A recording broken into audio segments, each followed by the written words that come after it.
se utiliza para potabilizar el agua. El forma de hipoclorito, ¿verdad?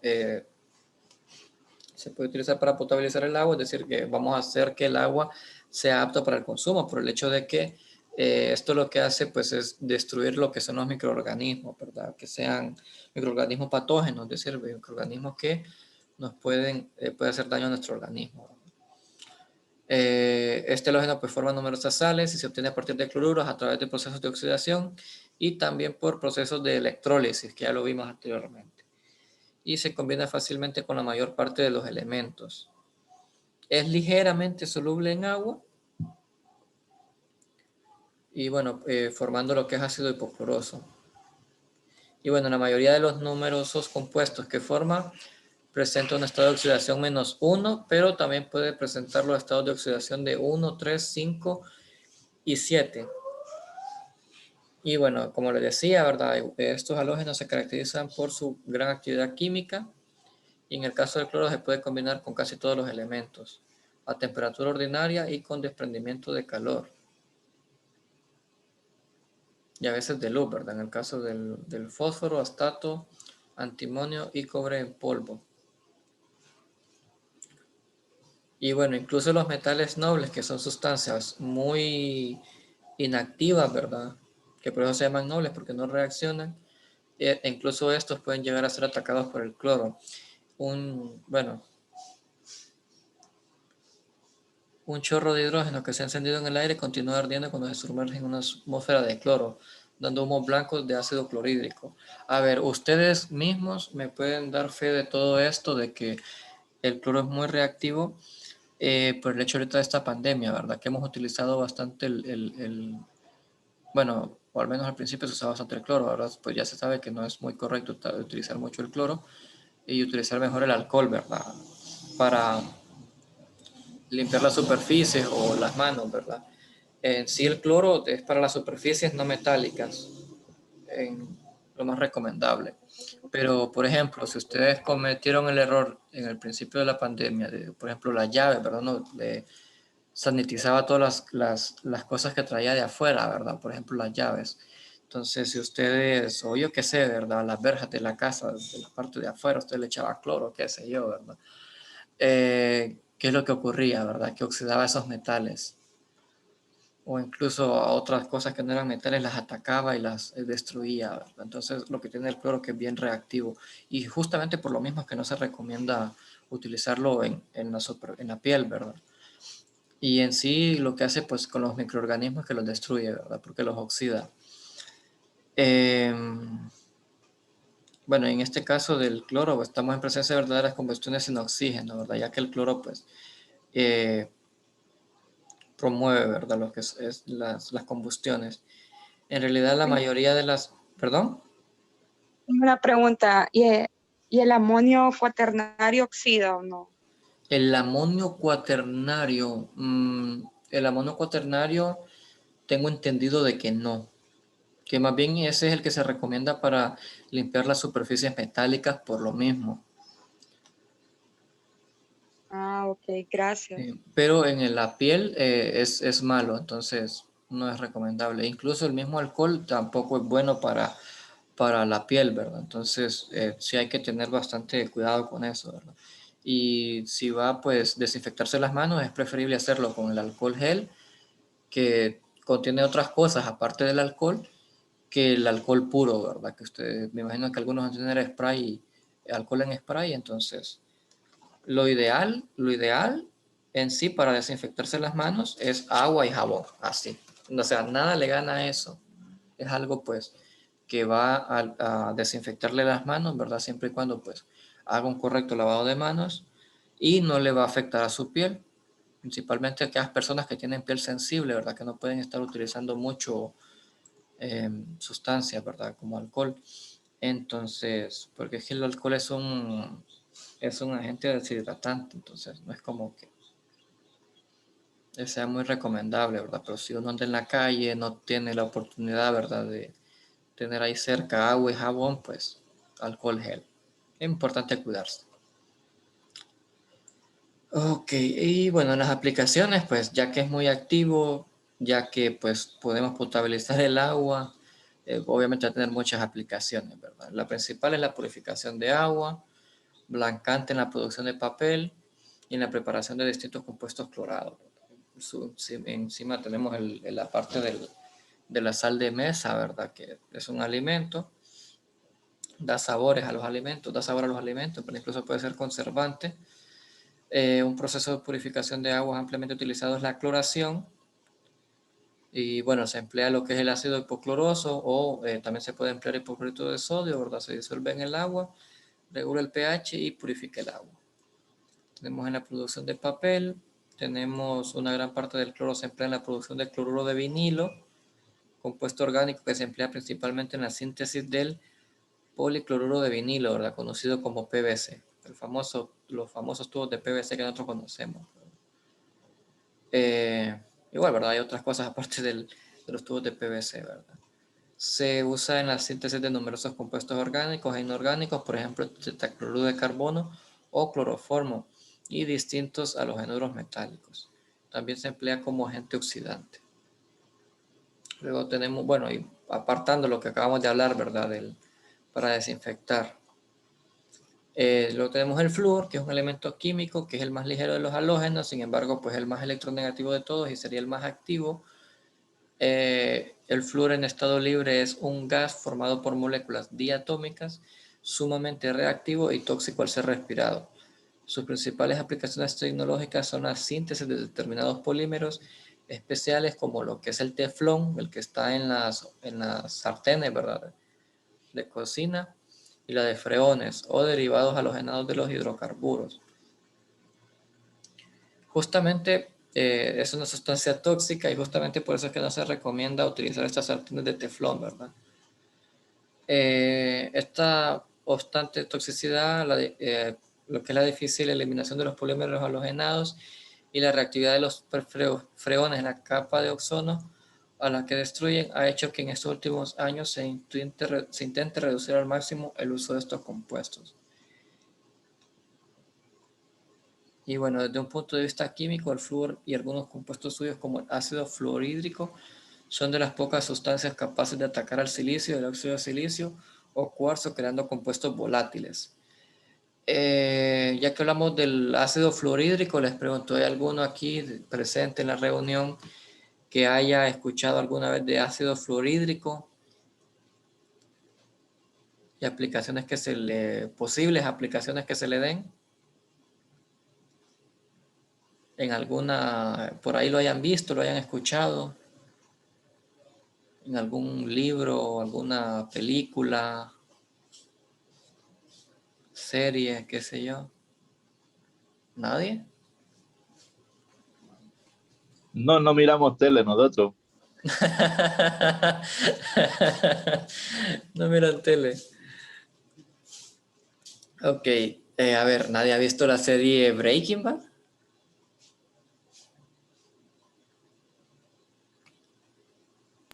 En Canal 21 lo pasan. ¿Nadie ha visto la serie Breaking No, Bad? sí. ¿En serio? Gracias, lo voy a ver entonces. ¿A qué Wow. hora? Pero Sí, hace esa. tiempo la Está vio. en Netflix, pero a mí me aburrió. Ah, pero, No, pero es entretenida.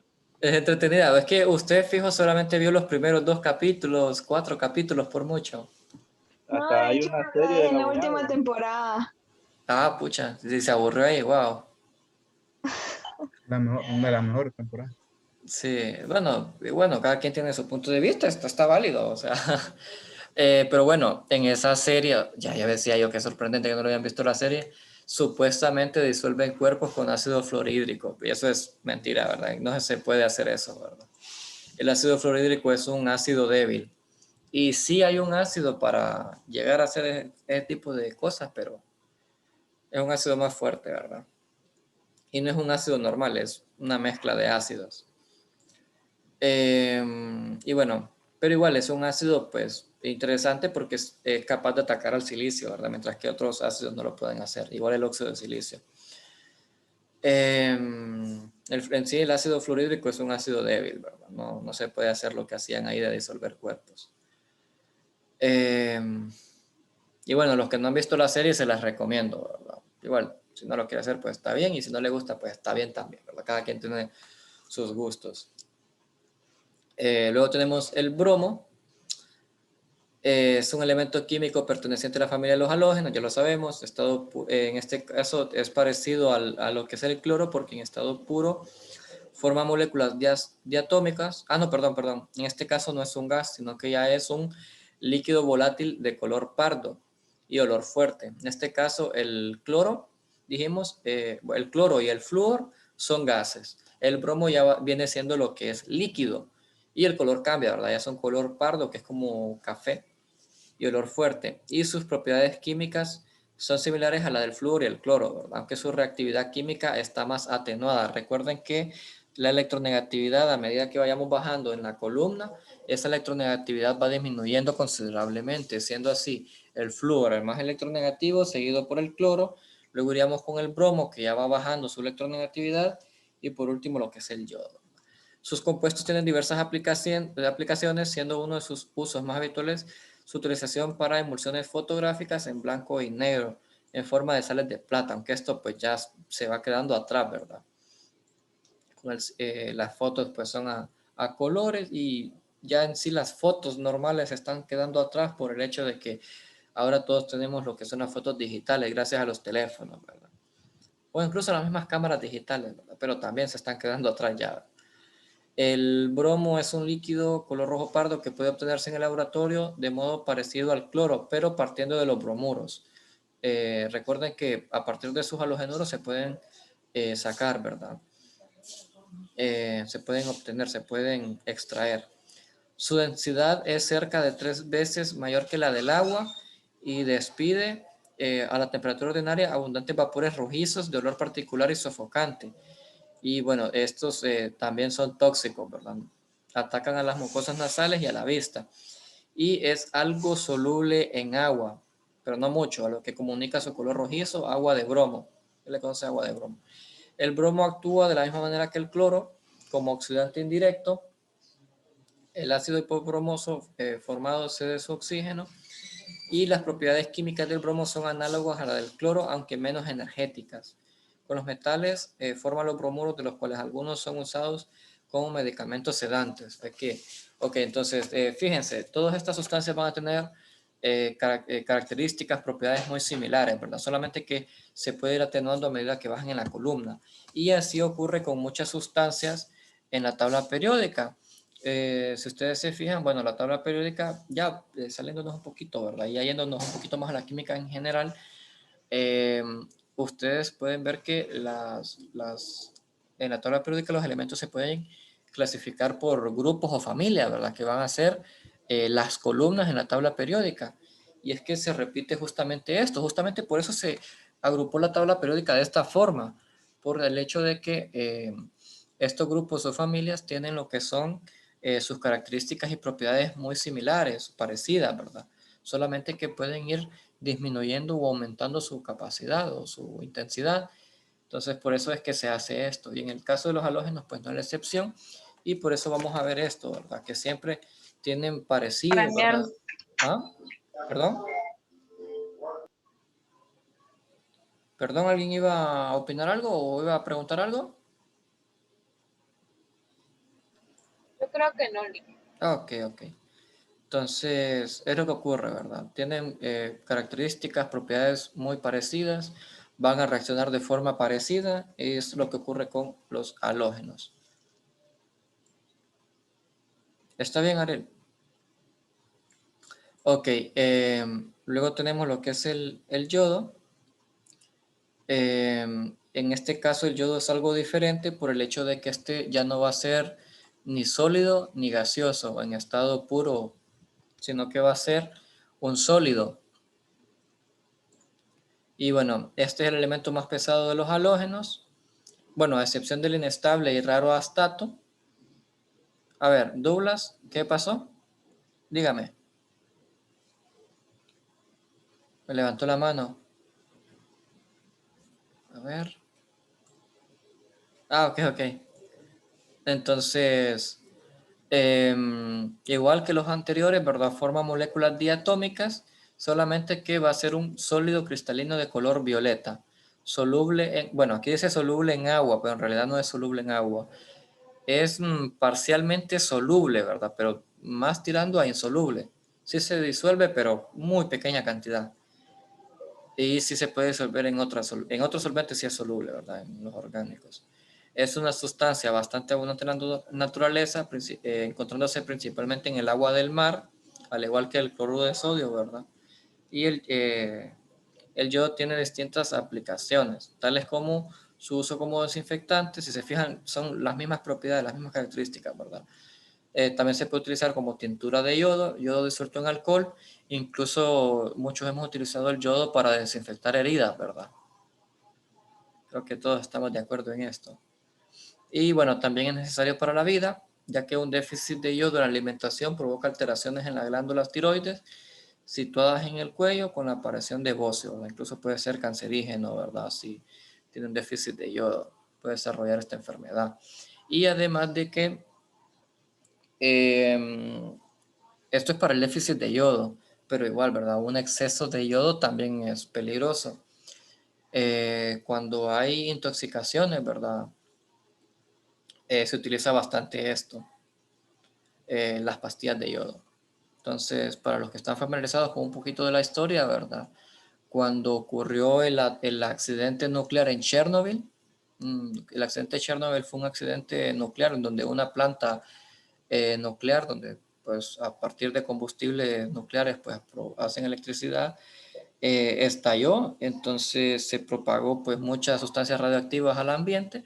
Entonces una de las contramedidas, ¿verdad?, para que las personas no se intoxicaran fue eso, darles tabletas de yodo a las personas. Ok, entonces vamos a pasar al simulador.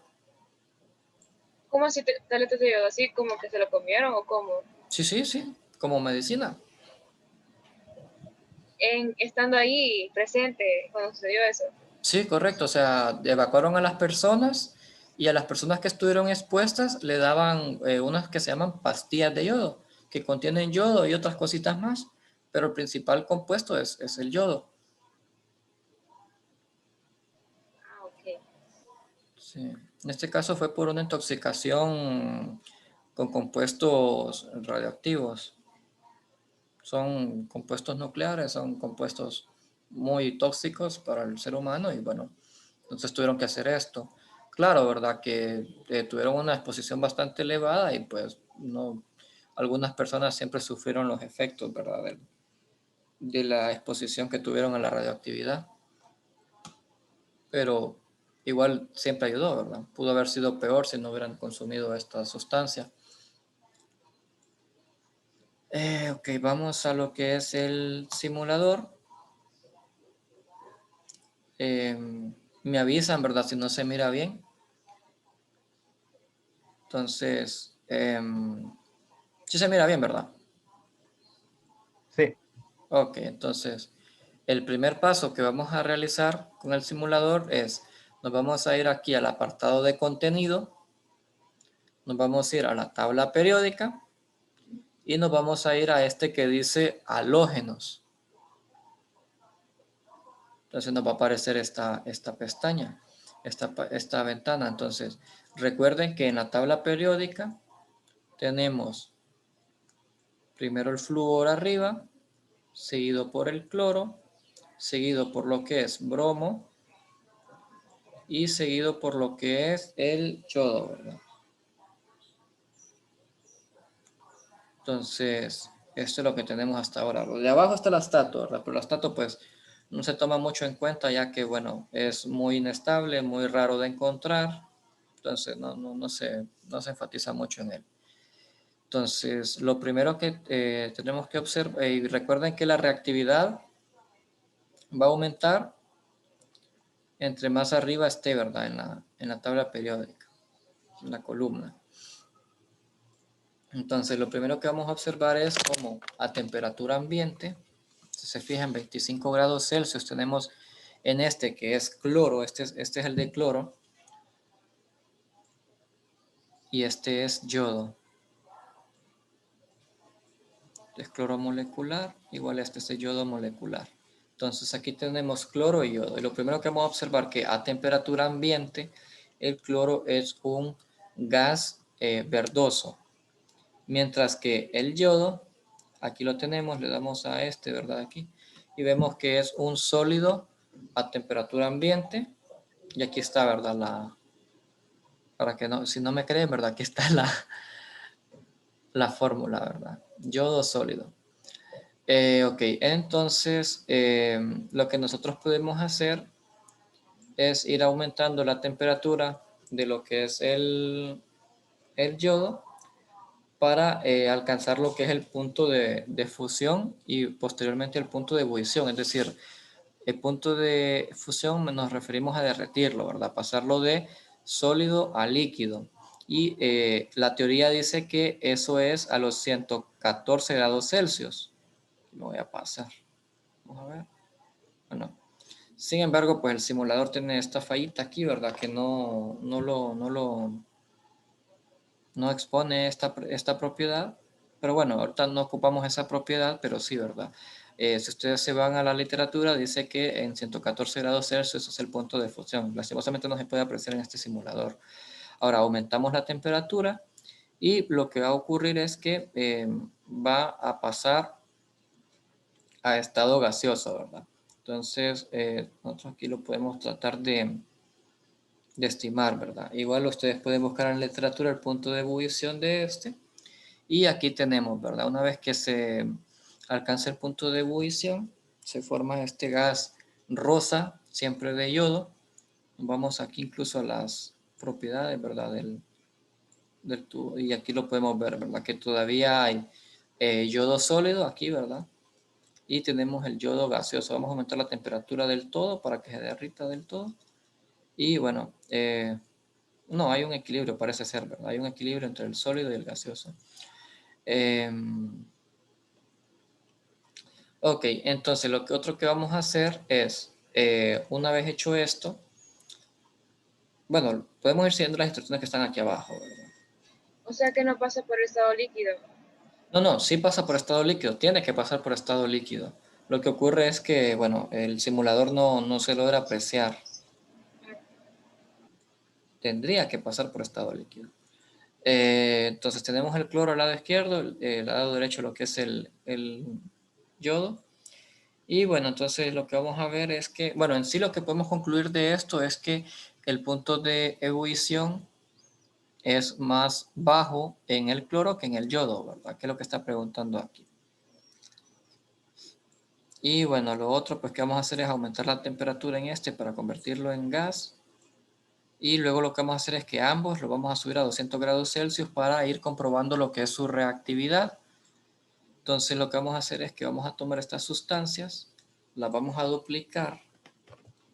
Ocupamos dos, ¿verdad? De cada una. Aquí está, ¿verdad? Ok, no reaccionó. Entonces aquí tenemos lo que era, no me acuerdo qué era, potasio, este es potasio. Entonces lo que vamos a hacer es que voy a bajar la velocidad para que se pueda observar mejor y voy a introducir ambas sustancias en cada uno de los recipientes para observar las reacciones que tienen, ¿verdad? Entonces vamos a agregar primero el potasio en el cloro y vamos a ver cuánto se tarda en reaccionar. ¿Se fijan? Inmediatamente, ¿verdad? Empieza a encenderse lo que es el potasio en llamaradas y pues ahí poco a poco se va a ir consumiendo, ¿verdad? Aquí podemos ver la reacción. Lo que se está haciendo es que se está formando, ¿verdad? Bueno, el potasio está pasando de sólido a líquido. Y bueno, aquí tenemos el otro. El otro potasio lo vamos a añadir en yodo a ver qué ocurre. Si se fijan, con el yodo no actúa de manera inmediata. Aumentar la velocidad y bueno, al final sí, ¿verdad? Se empieza a derretir. Pero igual lleva tiempo, ¿verdad? Entonces, eso es con respecto al potasio. Entonces vamos a repetir la prueba con el sodio a ver si este fenómeno se vuelve a repetir. O si simplemente era el potasio, ¿verdad? Entonces vamos a venir y al sodio lo vamos a añadir primero acá. Y vemos lo mismo, ¿verdad? Inmediatamente se enciende, ¿verdad? Y se empieza a consumir. Empieza a pasar de estado sólido a estado líquido y se derrite. Luego vamos a hacer lo mismo con el sodio, pero esta vez con el yodo.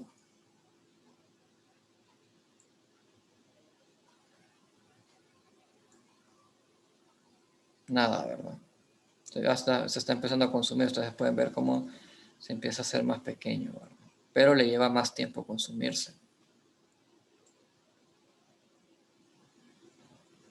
Ok. Entonces, si yo hago el mismo procedimiento con el litio y con el magnesio, ¿qué creen que ocurra?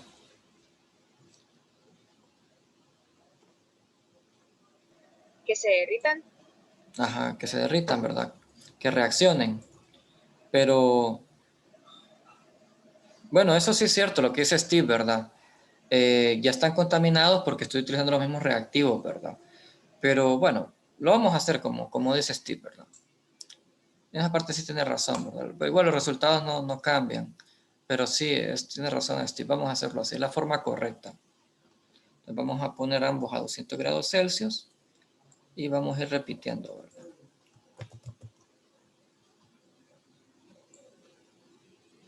Entonces vamos a venir y vamos a añadir, vamos a poner permítanme, la velocidad normal y vamos a añadir el litio. El litio pues inmediatamente empieza a reaccionar, este también.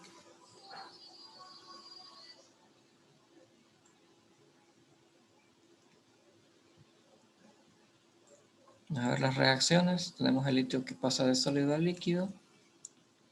Es una combustión, ¿verdad? Y aquí se forma lo que es yoduro de litio en realidad.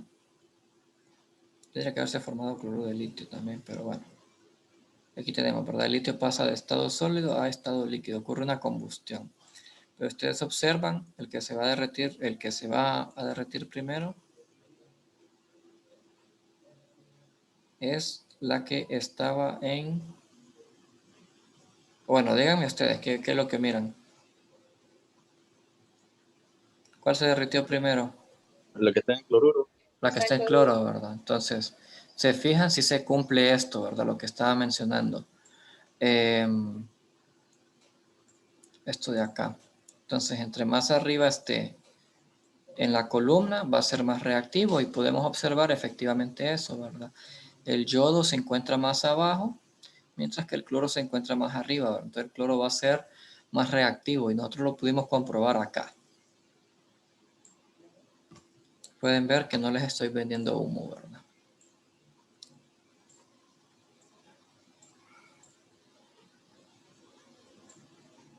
Ok, entonces este sería el primer procedimiento, ¿verdad? Hacer esto y repetirlo con las cuatro sustancias.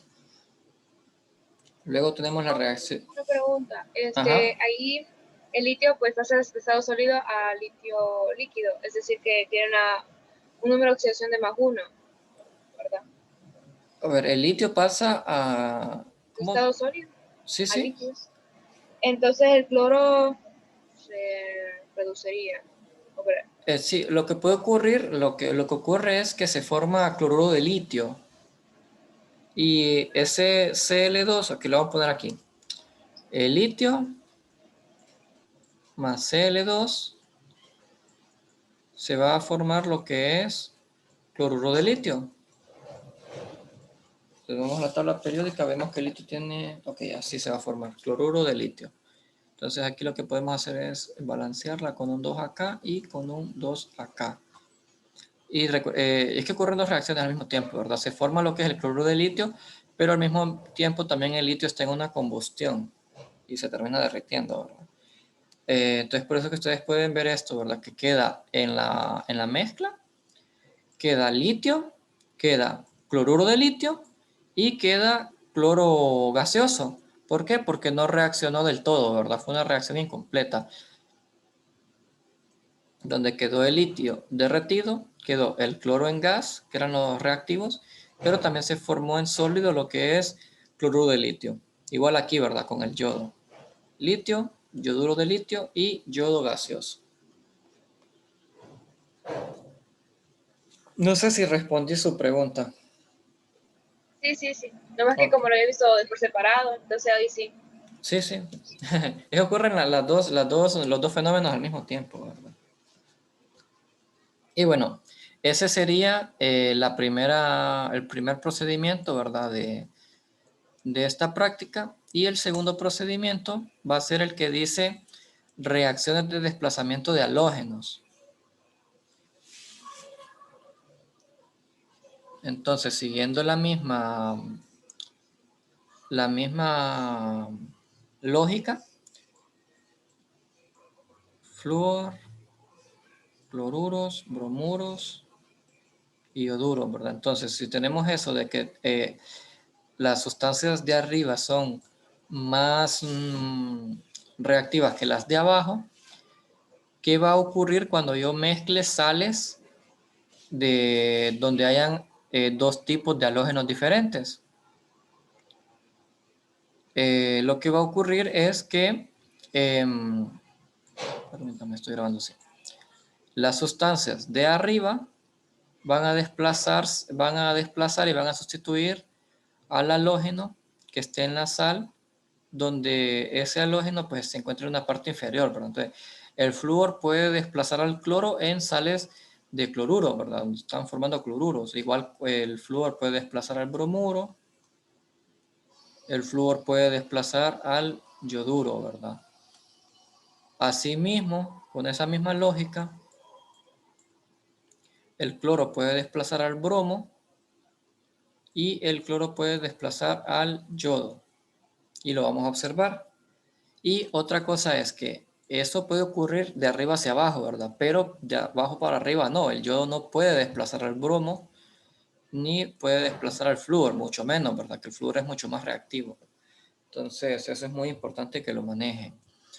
Entonces, lo que vamos a hacer es que vamos a mezclar sales de estos halógenos, ¿verdad? Entonces, lo primero que vamos a hacer es adicionar agua en eso lo llaman baño a esto, ¿verdad? Pues, este recipiente. Y vamos a añadir lo que es yoduro de potasio y lo que es bromuro de plomo. Es decir que vamos a hacer interactuar al yodo con el bromo, ¿verdad? Entonces, lo que va a ocurrir en este tipo de reacciones es que el bromo va a desplazar al yodo, ¿verdad?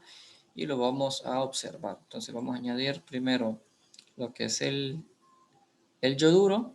Y aquí podemos ver bueno,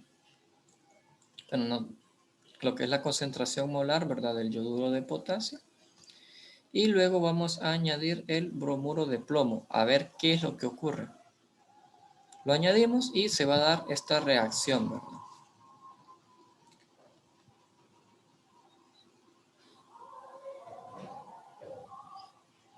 Entonces tenemos donde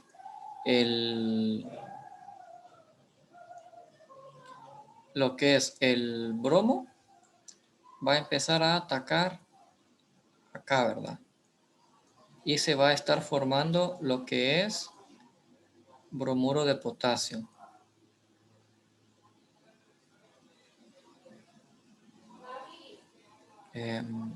Vamos a ver algo. Vamos a repetir el procedimiento, pero lo vamos a hacer de una manera más lenta, ¿verdad? Para ver qué es lo que ocurre. Así, ¿verdad? De manera inmediata. Vamos a bajar la velocidad totalmente del simulador. Añadimos el yoduro de potasio. Y ahí podemos ver, ¿verdad? La concentración de yoduro de potasio en agua.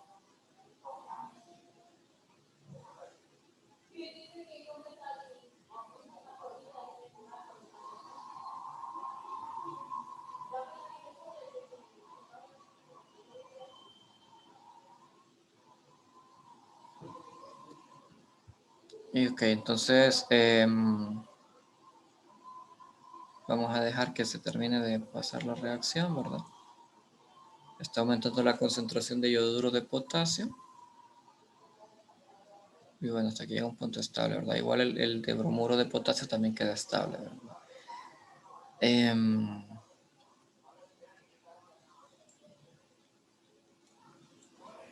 Son 10 gramos, ok. Entonces vamos a pasar a la siguiente parte. Vamos a vaciar, ¿verdad? Lo que es este baño. Damos aquí, ¿verdad? Damos clic sobre el baño y le damos aquí a este botoncito que dice Empty. Entonces ahora vamos a comparar el bromuro de plomo con el cloruro de plata. Ahora ya no vamos a comparar yoduro con bromuro, sino que vamos a compararlo el bromuro con el cloruro. Entonces aquí es al revés, ¿verdad? El cloruro, el bromuro y el yoduro. Entonces aquí el cloruro, ¿verdad? En la siguiente parte, o sea, este par que está acá, vamos a comparar el cloruro con el bromuro. Entonces aquí el cloruro tendría que desplazar al bromuro. Añadimos el agua a la bañera y añadimos los 10 gramos de bromuro de plomo. Y luego añadimos lo que es el cloruro de plata.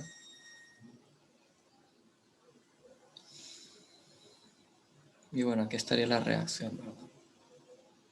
Tenemos que el cloro va a sustituir a lo que es el bromuro. Entonces aquí este cloro va a venir y va a atacar acá, ¿verdad? Va a atacar al plomo. Y se va a formar lo que es cloruro de plomo. Ok. Y bueno, en la última pues lo mismo, ¿verdad? Vaciamos lo que es el baño, añadimos el agua, añadimos el yoduro de potasio y añadimos el cloruro de plata. Y aquí pues lo que es el cloruro tendría que... ¿qué pasó? Tendría que desplazar a lo que es el yoduro. A ver, solo añadí este, no añadí este otro. Ahí está.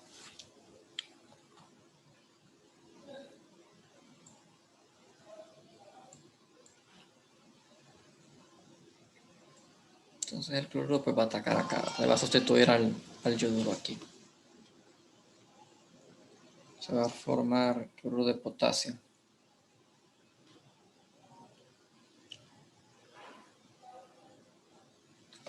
Ok, entonces...